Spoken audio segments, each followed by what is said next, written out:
What's going on, guys? This is Rob, and if you're enjoying the content here on my channel, then make sure you hit the like button and make sure you hit subscribe so you can help decide what direction the content on my channel goes in the foreseeable future. We're back. We're Back, a Walking Dead story. I don't know how many of you guys remember that movie, We're Back, a Dinosaur Story, but that was a really fun movie from back in the day. We are back with more Walking Dead. So, for those of you guys who need a bit of a refresher, because I know there's a few people who are joining us, there are some that need to familiarize themselves a little bit with the last video that we had talked about how we were really just kind of playing catch up with things with regards to where we stood in terms of the Kingdom and Alexandria and the Hilltop colony, that following the defeat of Negan, that the Saviors were now being led by Dwight, and Dwight had basically kind of ushered in this peaceful era where he was working alongside Rick Grimes and Maggie, because remember, Maggie Green is currently running the Hilltop colony. Not only that, Ezekiel was running in the Kingdom, but all we really knew at that point was that it seemed as though Michonne had just kind of taken off, that she had gone to do her own thing, although we weren't really given an explanation at the time. In this video, we will get an explanation of what happened to her, but we were also being introduced to the Whisperers, that is to say, individuals who were basically disguising themselves as zombies and walking around. Now, the biggest problem with the Whisperers, as it was shown to us by Robert Kirkman, was that they had charted out a huge plot of land as their property, their territory, but there were no indicators as to where their territory started and stopped. And so people would just wander into their territory, then the Whisperers would show up and say, "You're in our land," and kill them, and then people would have had no idea that they were in their land in the first place. And so it created a really difficult and a really convoluted situation, but we're actually going to learn there's a reason behind why Alpha did that, the leader of the Whisperers. There's a reason why she set up their land in such a way that it'd be almost impossible for people to determine where it is that their land actually started. But we're also going to see some major ramifications and the prelude to what's going to turn into the Whisperer War, which is actually a really cool set of events in the story. But what we do is we basically pick up with Ezekiel. Now, this is not the biggest thing in the world. It just kind of shows us that this is where things are going at the moment. Here's kind of how things stand, but it's also picking up with Rick Grimes as well. And that's really what Kirkman does. I mean, one of the things I hope you guys have noticed when it comes to a lot of these stories, pretty much all of the Walking Dead stories, Kirkman really just starts the arcs, especially with the events following the defeat of Negan. He follows these arcs, or starts these arcs rather, by simply saying, hey, here's where things stand at the moment. Here are where we are. Not only that, it's not just Alexandria and the Kingdom and the Hilltop colony anymore. Instead, there came a point whereby, I think it was a guy named Sadiq, and we'll actually see him here in a little while, but there was a point where he came across the Oceanside group, which are basically people who are going out to the waters and they were basically fishing. And that seems to be what happened with Michonne, that she boarded one of the ships, and she's one of these people that basically goes out into the water, she fishes, and she brings that fish back. And so it's cool because we get to see this wholesale expansion of the various territories. Now, there's only one major fishing port that we know of, and so when Michonne and them go out, they're literally fishing for the Kingdom and the Saviors and the Hilltop colony and Alexandria. They're fishing for everybody, and so they're out there for quite some time. Now, from here, we switch back over to Maggie Green over at the Hilltop, because again, it's this idea that there's a lot going on behind the scenes in terms of Gregory, and that's really been the biggest focus of her, right? I mean, Gregory was the former leader of the Hilltop before Maggie basically took over, in the sense that people looked to her as a leader. She rallied them to a cause in a way that Gregory simply couldn't do, and he had tried to have her killed. We saw that in the last video, and so the result was that he was essentially taken prisoner. What happens here is that because of the fact that Lydia, a member of the Whisperers, had stumbled into the camp and Carl Grimes had taken a liking to her, that when she was forced back to the Whisperers, Carl had followed her back with the intention of bringing her back. And so because of all this, Maggie has a whole bunch of things on her plate. She's got to deal with Gregory, who tried to kill her. She's got to deal with the different people who were in the Hilltop colony that worked alongside Gregory. More so than that, she's also got to deal with Carl. But for her, Gregory is the biggest and the most important thing. And the reason for that is because if Carl is following the Whisperers, and the Whisperers come to the belief that the Hilltop colony sent Carl after Lydia, basically were the ones that instructed him to go out there, then it can cause a lot of problems, because then the Whisperers will believe that Maggie and her group are working against them, that they were basically trying to initiate a conflict. And so what we do is, again, we basically jump to Carl, because I think that's a question a lot of people had, is what happens to Carl when he basically starts following the Whisperers? Now, unbeknownst to Carl, the Whisperers were aware of the fact that he was there. He thought he was being sneaky, thought he was being slick, but it turns out not to be that way. And instead, he actually comes face to face with Alpha, the leader herself. Now, it's not as though we'd never seen her before. We saw her in the last video. She's the one that came and got Lydia back when she was at the Hilltop colony. But the idea here is that Carl, again, is in this position where he's like, I don't care if I fire a shot and I only kill you and I end up dying in the process. The idea here is Lydia needs to come back with me. And so what Alpha seems to do is actually extend an olive branch branch to Carl and say, hey, look, come with us. Come back to our camp and tell us about yourselves and how you guys live. So it seems to be an extension of friendship. But we're actually gonna learn there's a lot more to this than it seems. And Alpha, man, Alpha's an amazing villain.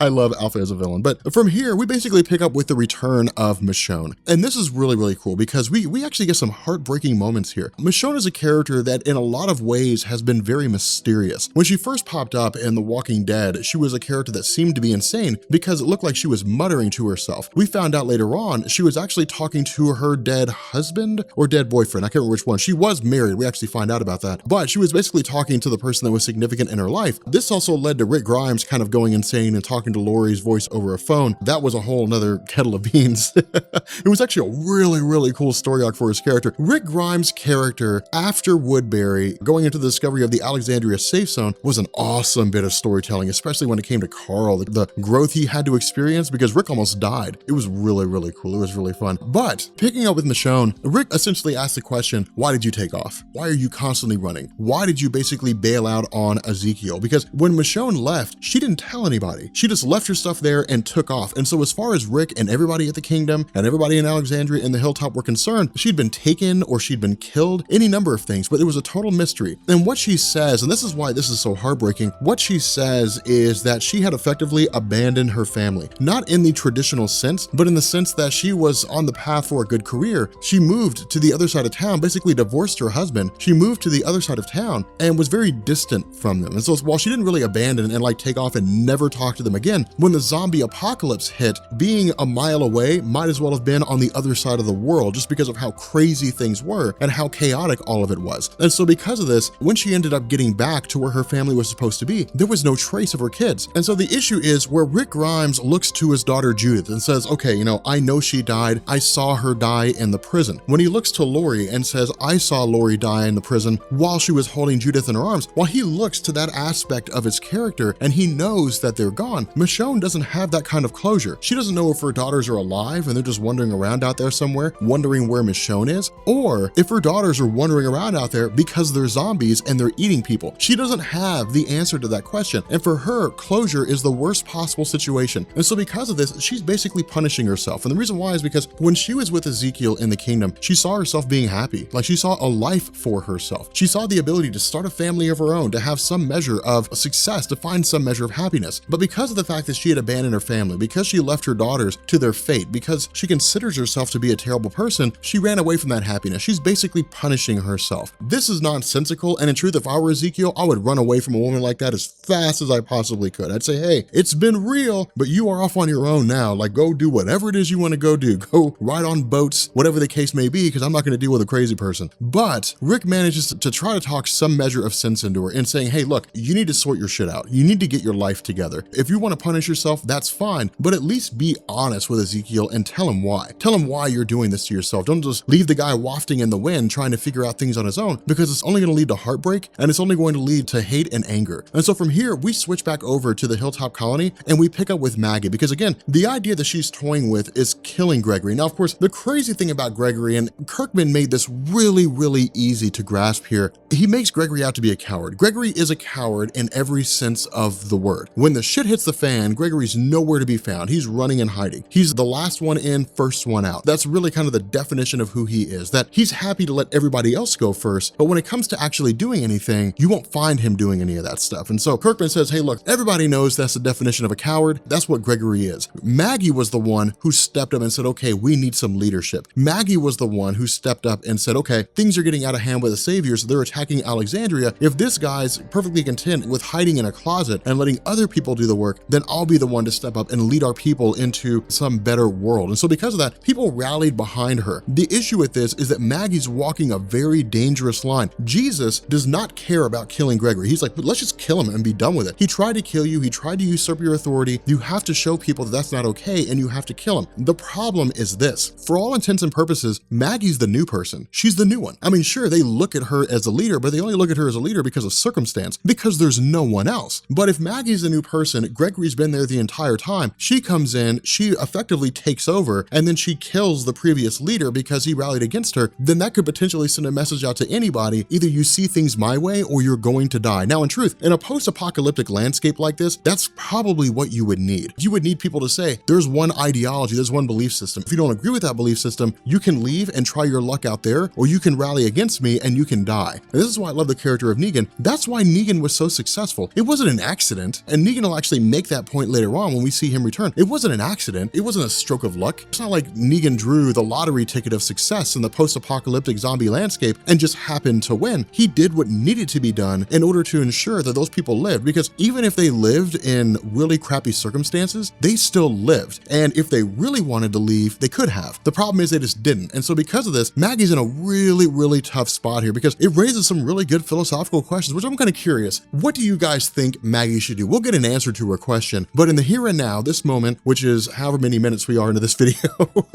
post a comment down below and let me know what you think Maggie should do. Should she kill Gregory, or should she keep Gregory alive? I'm really curious to see what your responses are. But what we end up doing is essentially having Maggie say, hey, look, when the statement's made by Dante, we have to go tell Rick about what's going on with his son. We can't leave Rick in the dark about the fact that his son's been gone for 2 days. Maggie's like, that's his problem. I've got enough to deal with. Now, this is Kirkman telling us there's trouble in paradise, folks. It's not just this thing where everybody gets along. It's not Maggie gets along with Rick, and Maggie and Rick get along with Ezekiel, and Dwight's in there and everything's hunky-dory. Maggie's in this position now where she has to account for her people. She can't look out for Rick's people. She has to look out for her people. And so in her mind, she could send search parties out to try to find Carl, but there's no guarantee they would come back alive. And the problem with saying we need to send endless searches to find the son of Rick is the line drawing. At what point do you stop? Do you stop when half of your forces are killed? Do you stop when 60% of your forces are killed? Or do you send none of your forces out there and say, hey, look, the kid went out there of his own accord. He knew the chances of survival. That's on him. And this is actually going to create somewhat of a rift between Maggie and Rick in terms of this whole situation. But switching back over to Carl again, we actually get back to the Whisperers' home base of operations. Now, there are a pretty significant number of Whisperers here, but something that I hope you notice in terms of how this is being depicted to us is that the Whisperers live in a very natural state. That is to say, like a state of nature. And we've talked about that in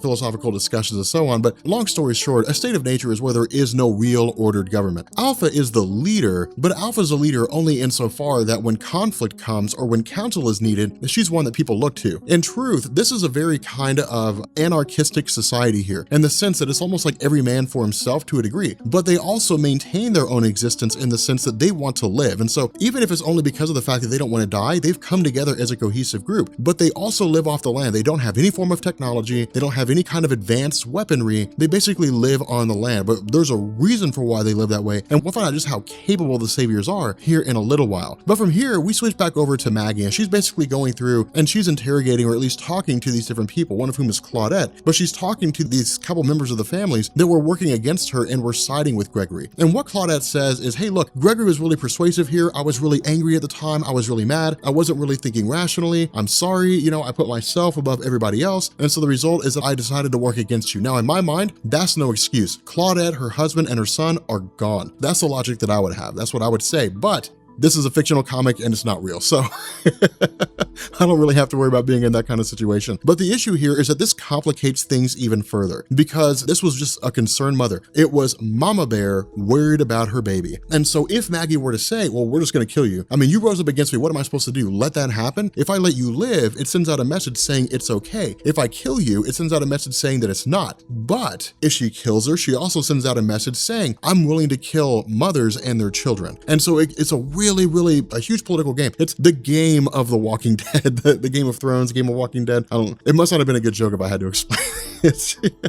But again, Maggie really pokes at this and says, this is a very difficult decision. It's a very difficult one to make, but ultimately she settles on the idea that Gregory's going to have to die, that Gregory is going to have to be eliminated and removed. And so from here, we jump back to Alexandria, and this is so cool. This is one of the best parts of the story, this and the part coming up. What's going on here is Negan is getting a bath, he's getting a haircut, that kind of thing. This all ties into Rick Grimes' perception that he's showing how great humanity can be, that he's showing that his way was better than Negan's way. The problem with all this is that when it comes time to lock up the cell, when it comes time for him to go back into his prison cell again, he suddenly realizes that the lock was not secured and that his cell is open. which is really kind of crazy. It's a really, it's a nutty circumstance. From here, we pick back up again with Rick Grimes. Now, of course, Rick's going to meet with Dwight here, but this is one of the funny things is the people of the Hilltop in Alexandria and the Kingdom, they still don't trust the Saviors, and they probably never will. And the reason why is because in their mind, while Dwight is leading them, while Dwight's running the show here, to them, they're still the guys who are working under Negan. They're still the guys who are out there in left field, who are doing their own thing, forcing their will on people. Not only that, Dwight doesn't really see himself as an effective leader. He says, I don't want to be the one to run the show here. I mean, sure, I was a leader for a time. All I really did was take the place of Negan, but it's time for somebody else because I'm not cut out for this. And so Rick says, okay, fine. If you feel that way, then you need to have elections. You need to let people decide who the new leader should be. Now, my response to this would be, no, you should stay the leader because the best kinds of leaders are the ones who don't want to be because they understand the responsibility of what it means to be a leader. And so it seems like he's in a position to where he could be a very effective one, and he has been so far. The crazy thing about all this is that once Rick Grimes gets back to Alexandria and he gets downstairs, he finds out Negan has actually switched around a bit, that his cell door is sitting open. Now, of course, Rick Grimes' response to this is to freak. I mean, is to lose his absolute mind because because what Negan had done was moved his cell wall, and to the point where it was obvious that he was able to jigger things around a bit. Now, of course, this gets into the great big huge debate between Negan and Rick, because what Negan says is, hey, look, man, I could have killed everybody up there. I could have killed Andrea. I could have killed Gloria. I could have killed all these different people, but I didn't. I stayed in my prison cell and I waited for you to get back. And he says, you know why I did that? And Rick says, why? And he says, because I want to build trust. Now, this is Negan being serious as much as he's just kind of screwing around with Rick Grimes. Not only that, he makes a very valid point here. When Rick says, I'm never going to trust you, when he says that's never going to happen, and he basically, resecures Negan's cell, Negan says, I'm not in here because you think you're doing the right thing. I'm not in here because you just want to keep me in prison. I'm in here because you want to make sure that you believe that you're actually a good person. What he's basically saying is, Rick Grimes, you're selfish. You're in here because me being in this prison cell lets you tell yourself that you're a good person. It's effectively Rick Grimes just verifying his own opinion, verifying his own position. And this happens all the time. Like, that's one of the biggest things, like the internet, for example, is a place where people go to verify their own opinions. I have a viewpoint, and so I'm going to look for information to tell me that my viewpoint's right. Rick Grimes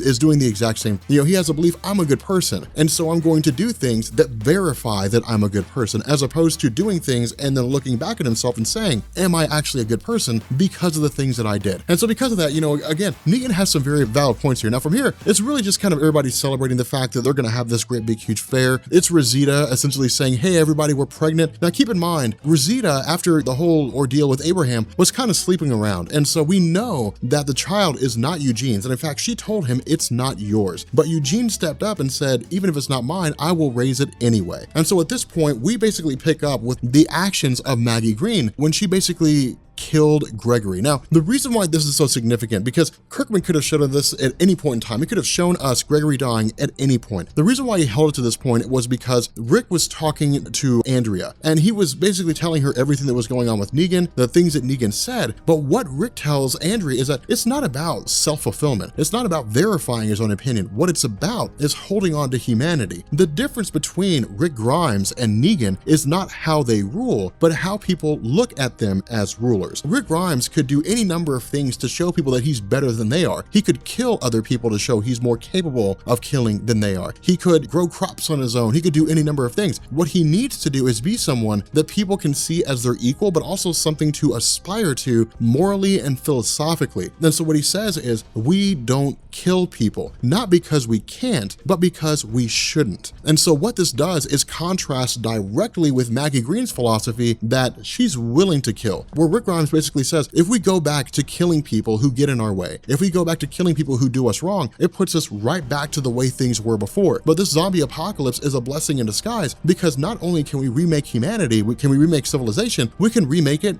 better than it was before. But Maggie Green doesn't believe that. Maggie is holding on to the way things used to be. She's holding on to the destructive nature of humanity because it's the only thing she knows, and she doesn't view everything the same way as Rick Grimes. And so at this point, we sort of begin to move away away and transition back to the Whisperers again. Now, again, this whole Whisperer situation is very unique in the sense that we get a lot of discussion, a lot of conversation back and forth between Alpha, but one of the big things she wants to know is, how does Carl Grimes' people live? How do they function? Who's running the show? Do they have multiple people in charge? Is it a council? Do they have one person in charge? How big is their territory? Now, these all seem to be things that Carl doesn't initially want to tell her. It seems like he doesn't want to give her any information about this. Not only that, when Maggie and her group get to Alexandria from the Hilltop colony and they finally have a chance to sit down and talk to Rick Grimes, they're spilling the beans basically. You know, Maggie's like, hey, here's where we stand with the Whisperers. Here's all that stuff. She leaves out Gregory. She doesn't tell him about Gregory, but she does say, your son is missing. Now, notice the interaction here. Notice the fact that Maggie is very cavalier about telling Rick Grimes that his son's been gone for a couple days, where Rick absolutely freaks, where he loses his mind. Maggie's like, hey man, I have my own shit to deal with. All right, your son ran off on his own. That's your son's problem. Now, this is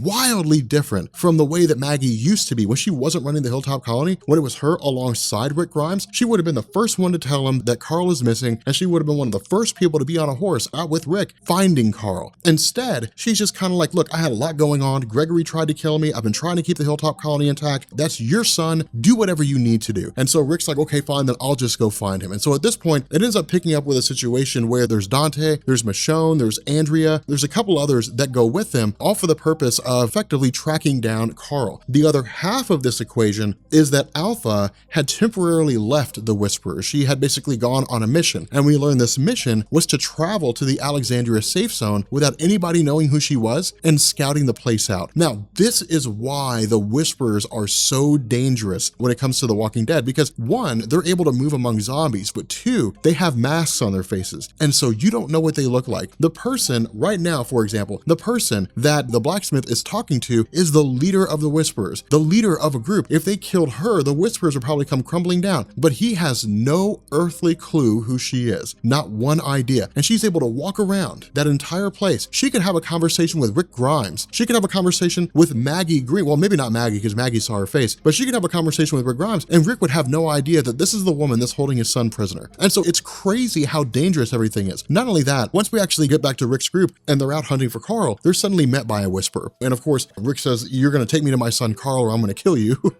The most logical response from any father. But this Whisperer says, look, you're in no position to make any kind of threats whatsoever. Now, the Whisperer's right to a degree in the sense that there are a few Whisperers around there that are brandishing knives, but they're surrounded by zombies. And the zombies think the Whisperers are zombies. So really, the only enemy there for the zombies themselves are Rick and Michonne and Andrea and Dante. And so if Rick were to attack one of the Whisperers, if he were to fire his gun, not only does he have to fight the Whisperers off, he has to fight the zombies off. And so it just creates a far more difficult situation because you're mingling thinking machines in with cannibalistic machines. And so it creates for a very tough scenario to be in. And so ultimately, again, what we end up doing is we join with Rick when he's actually taken back to the realm of the Whisperers. And this is where the situation begins to show that Carl seems to be coming into his own. Now, in truth, this girl, Lydia, was the first girl that Carl had sex with. Let's just call it for what it is, guys. Carl's losing his mind over a girl that he's gotten with for the very first time. It's just the way it is. It's the way the world goes. Every guy goes through it. And so because of this, he's not thinking rationally, he's thinking emotionally. Now, the fact that he's thinking emotionally is his undoing. That's what's going to cause him problems later on down the line. But he also lashes out at Rick and says, hey, look, this is my life now. I care about that girl, Lydia. These are my people, or I'm going to stay with her until I can find a way to get her to come with me. Not only that, he says, yeah, you're my biological father, but the world that we live in raised me. I was raised because I had to learn how to cope with zombies. I was raised because I had to learn how to handle my own if you weren't around. Now, this is really Carl hearkening back to after the events of Woodbury, when Rick Grimes's arm was cut off, when Rick Grimes, I think he contracted the flu, when he almost died, when Carl had to fend off the home from zombies, when he had to go out and forage for food to keep his father alive. This is really what Carl's talking about. He's like, I've already passed the point where I'm not under your control anymore. I've already passed the point where you're not the one running the show anymore, where I have to be able to do my own thing. And so what happens is Alpha basically returns with a machete covered in blood. And of course, the question Rick has is, what the hell's going on with this machete? What's happening here? I have questions. You need to let my son go, so on and so forth. And what she does is she takes him off to another location to the side of a building and says, I want to show you what you're up against. And so when they get to the top, when they get out, there's a horde of zombies, probably 10,000 strong. It's massive in size. And what she tells him is, some of my number are among them. And so that's what makes things so dangerous, is because they can steer them to a degree. But imagine running into an army of zombies that large and not knowing which ones are Whisperers and which ones are actually literally zombies. It'd be impossible to survive that kind of a situation. Now, in truth, even if you ran into that horde of zombies, you wouldn't survive anyway because there's just so many. They would close in on you, you wouldn't be able to move, and they would all just kind of tear you to pieces. But it's the fact that if you were to try to skirt around those zombies, whispers might reach out and slash you across the leg. Zombies smell blood and they're on you in a second. And so it creates a really, really crazy scenario here. Not only that, once Rick gets back to the home of the Whisperers again, when he and Alpha return, what happens is he basically says, Carl, you have to come with me. We can't stay here. And Carl says, no, I want to take her from this place because basically the guys in the Whisperers are raping Lydia. Because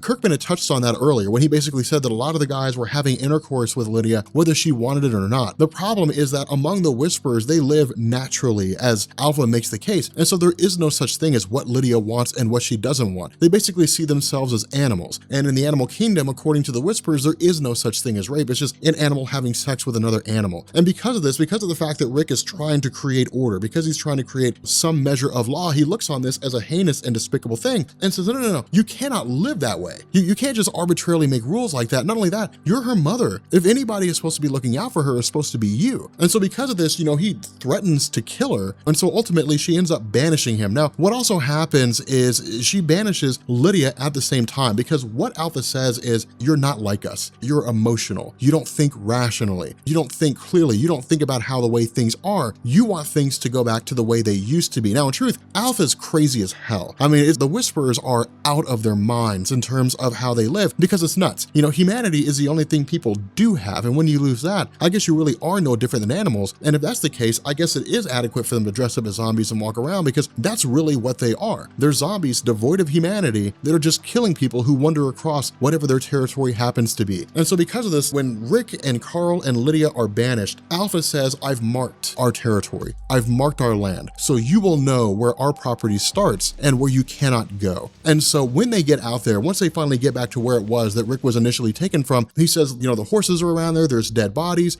some of the Whisperers have been killed, and he starts to freak because his idea is, if Alpha came back with a bloody machete and she's saying things like she marked the boundaries of their land, then if Andrea and if Michonne and Dante are gone, did Alpha kill them all? And so what he does is he tracks them down. He basically tracks down, this border, and he comes across these severed heads that have been put on pikes to show where this boundary is. As we start to go through them, we start to see things like Claudette, one of the women that plotted against Maggie Green in the Hilltop colony. But the two most important individuals that we see here who have been killed are Rosita and Ezekiel. With that being said, we're gonna bring this video to an cliffhanger. With that being said, we're gonna bring this video to an end. If you guys are new here to Comics Explained, make sure you guys hit the sub button to become part of the Rob Corps. If you guys enjoy this video, make sure you drop a like, and I will catch you all later. Peace.